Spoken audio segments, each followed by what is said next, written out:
Hello everyone, welcome back to the channel. In this video I'm going to create a quick in-depth review about these free AI photo editors, which is Photogrid.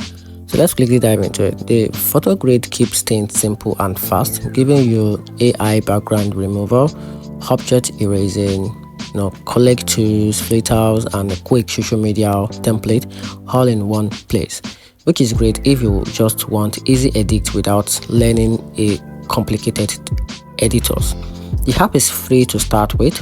It works on both mobile and web, and it feels super beginner friendly, so convenient, and it's definitely a big win. But the trade-off shows up quickly. The free version has ads. Some of the better AI tools sit behind a paywall, and the high quality export often require a subscription. And it's also not a pro level editor, so if you need deep manual control or precise edit, it can feel limited. So in my opinion, I think Photogrid is perfect for quick casual edit, but not the strongest choice for professional or detailed photo work. And that's it.